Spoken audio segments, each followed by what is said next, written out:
Hi, my name is John with Onyx Imaging here in Tulsa, Oklahoma. We're the highest rated printer service center nationwide. If you're interested in learning how to receive free labor on all of your service calls, as well as how to qualify for free printer upgrades, contact us today. We are here for all of your printer and office supply needs. Today we're looking at an Epson WF-3640 printer. We noticed we were having some problems when we were making copies going through the top document feeder.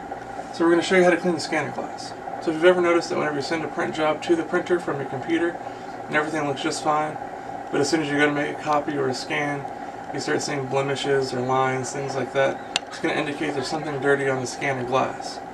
So what we want to look at, since we're using the top document feeder when we're noticing the problems, when we lift the top of the scanner, you're going to notice there's a small strip of glass on the left side of the printer, and that's where we're going to want to focus our cleaning on. So in order to clean it, we're going to use our favorite glass cleaner, a lint-free cloth, and we're going to apply the cleaner to our cloth.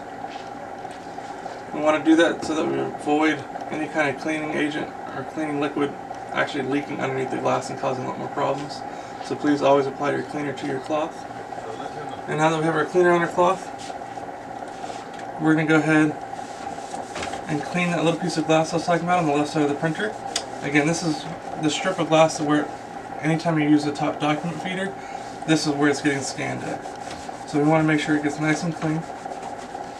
We're looking for any kind of ink, whiteout, tape, anything like that that could be causing any kind of blemishes. Alright, I'm happy with the way that looks, but while we're right here, might as well go ahead and wipe off this plate glass. These flatbed scanners tend to get dirty pretty quick, so it never hurts just to give them a good little wipe down every now and then. Alright. So overall, I'm happy with the way that looks. So we'll go ahead and close the top of the scanner. And then I'd recommend running a couple extra copies or scans. That way you can make sure all the blemishes actually went away. If you notice that there's still a little bit of something there, just go back and clean it one more time. There might just be a little bit of ink or something left on there. But once you clean it one more time, that should take care of it and be back up and printing.